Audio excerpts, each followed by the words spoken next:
نیک روح سے لے کر جاتے ہیں. اللہ کے رسول صلی اللہ علیہ وسلم فرماتے جہاں جہاں سے گزرتے ہیں خوشبو پھیلتی جاتی ہے اور ساری مخلوق کہتی ہے مرحبا، مبارک ہے تیرا آنا یار، تو نے ہم سب کو نا معطر کر. اور اگر برا تو بدبودار بدبو پھیلتی اور سارا جہان لعنت کرتا کہ تو کیسی منحوس روح ہے، ہمارا دماغ ہی خراب کر. اما بعد فان خیر الحدیث کتاب اللہ وخیر الہدی ہدی محمد صلی اللہ علیہ وآلہ وسلم وشر الامور محدثاتها وکل محدثۃ بدعہ وکل بدعۃ ضلالہ وکل ضلالۃ فی النار. ایک جنازہ ہو گیا، اللہ کے رسول تشریف لے گئے، ابھی لحد تیار ہونے میں دیر تھی، حضور بیٹھ گئے اور آپ نے لمبا خطبہ دیا. کسی دن وہ بھی بیان کروں گا. برا ابن عازم رضی اللہ عنہ فرماتے حضور نے فرمایا جب موت کا وقت آتا ہے اس وقت فرشتوں کی ایک پوری گارد آتی ہے. ہاں ہم لوگ سمجھتے ہیں ایک ہی ملک الموت ہے روحیں قبض کرتا. اس سے آگے لوگوں نے پھر ایک ردہ رکھ لیا کہ جب ایک ملک الموت ساری زمین پر اتنے جہان پر گھومتا اور سب کی جانیں نکالتا تو حضور اگر حاضر ناظر ہو جائیں پھر کیا؟ یہ ہمارے دوست کہتے یہ بات ہی غلط ہے. ایک ملک الموت کب جانے قبض کرتا؟ بے شمار فرشتے ہیں اس کے ماتھے، وہ انچارج ہے محکمے کا، اس کے تحت تتوفاہم الملائکہ، بے شمار فرشتے. تو اللہ کے رسول نے فرمایا پورا دستہ، ایک انسپیکٹر ہوتا ہے اس کے ماتحت سپاہی ہوتے ہیں، وہ آ کر اتنی دور بیٹھ جاتے ہیں جہاں تک مردے کی نظر جاتی ہے، وہ نہیں کھڑی باتیں، باقی سب سپاہی بیٹھ جاتے ہیں. یہ انچارج آتا، اگر وہ نیک ہے اس کے پاس جنت کا خوشبو سے بسا ہوا رومال ہوتا سنگاتا، اسے اللہ کا سلام کہتا اور کہتا چل اپنے رب کی طرف، تیرا رب تجھ سے خوش ہے، تو اس سے خوش ہے. خوشی خوشی اس کی روح روانہ ہو جاتی. برا جو ہے نا ڈراؤنی شکلیں جیسے ہتھکڑیاں ہوتی ہیں پولیس کے پاس، جو برا مردہ اس کے لیے جو فرشتے ہی آتے ہیں نا اس سے اسے پتہ چل جاتا ہے کہ میرا انجام اب کیسا. مسکراتے چہروں کی بجائے ڈراؤنی شکلیں، بدبودار رومال، غضب آلود نگاہیں، وہ چھپتی پھرتی پھر روح نکالتے مار مار. اور اسی وقت جب وہ رومال میں اس کو لپیٹتا دوسرے سپاہی آگے آ جاتے ہیں، اس سے وہ وصول کر لیتے ہیں. نیک روح سے لے کر جاتے ہیں. اللہ کے رسول صلی اللہ علیہ وسلم فرماتے جہاں جہاں سے گزرتے ہیں خوشبو پھیلتی جاتی اور ساری مخلوق کہتی ہے مرحبا، مبارک ہے تیرا آنا یار، تو نے ہم سب کو نا معطر کر. اور اگر برا تو بدبودار بدبو پھیلتی اور سارا جہان لعنت کرتا کہ تو کیسی منحوس روح ہے، ہمارا دماغ ہی خراب کر. آسمانوں پر جاتے ہیں، پھر وہاں اجازت مانگتے ہیں کہ دروازہ کھولا جائے، کھولتے جاتے ہیں نیک کے لیے. 7 آسمان پر کے اللہ کی عدالت میں لے جاتے ہیں. حکم ہوتا ہے کہ اس کا سارا جو ہے نا اندراج وہ علیین میں کر دو. جو علیین سجین مشہور ہے کہ کوئی 2 جگہ جہاں روحیں رہتی، غلط بات ہے. علیین سجین صرف آفس ہے، دفتر ہے، وہاں نیک لوگ جو ہیں ان کا اندراج ہو جاتا ہے کہ یہ شخص فوت ہو گیا، اس کی پوری کتاب جو زندگی کی وہ بھی جمع کرا دی جاتی ہے کہ یہ اس کا سارا ریکارڈ ہے. دوبارہ حکم ہوتا ہے کہ زمین میں سے میں نے اس کو پیدا کیا، وہیں لے جاؤ، زمین سے ہی دوبارہ اس کو پیدا کرو. روحیں واپس آ جاتی ہیں پھر اسی قبر طرف.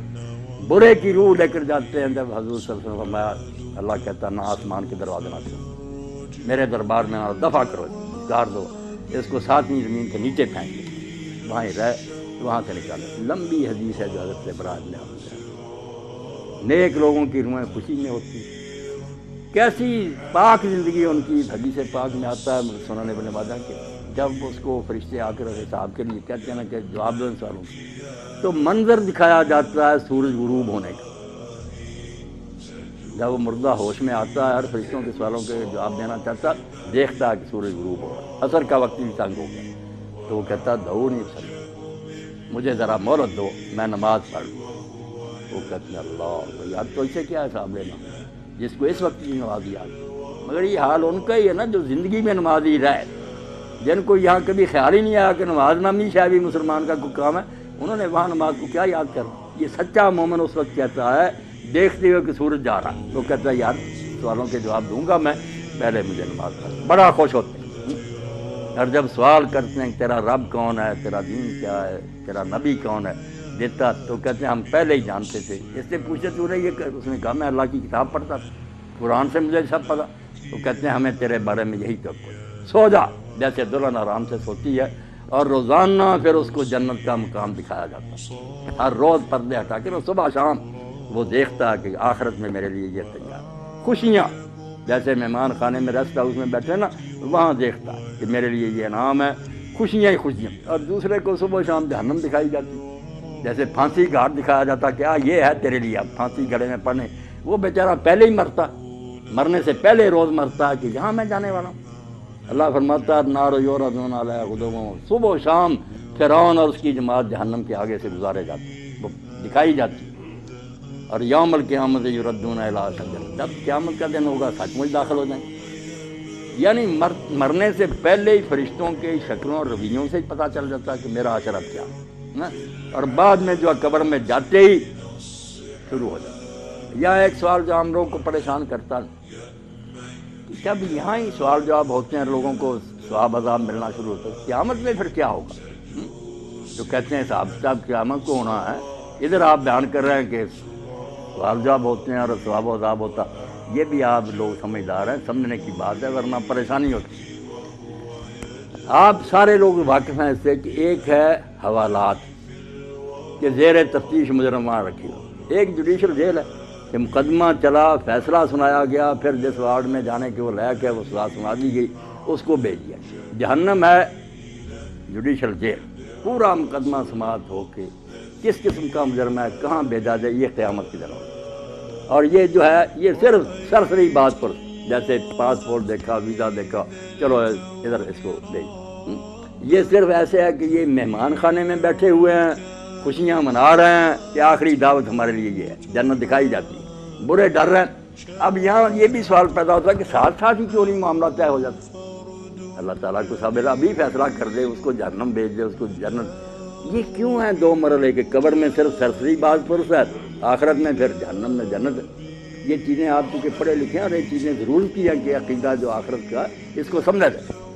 بات اصل میں یہ، اور بڑی نازک بات ہے جو قرآن حدیث نے بتائی، توبہ توبہ ہم اس کی طرف دھیان نہیں کرتے کہ نیکی بدی وہ نہیں جو آپ نے مرنے تک کی، کھاتا آپ کا بند نہیں ہوا، آپ مر گئے کھاتا چل، یہ جب تک یہ کارخانہ سٹاپ نہیں نہ ہوتا، میزان نہیں لگ سکتی کہ میری نیکیاں کہاں کہاں اپنا اثر دکھایا، میری بری مثالوں نے کتنے لوگوں کو گمراہ کیا۔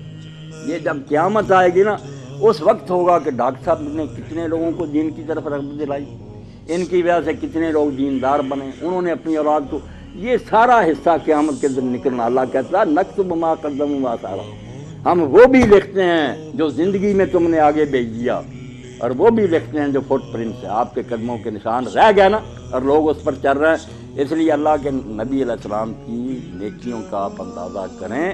یہ جو ہم کہتے ہیں نا حضور کو یہ ثواب پہنچانا، یہ بہت بعد میں تنگ ذہن والوں نے نکالا۔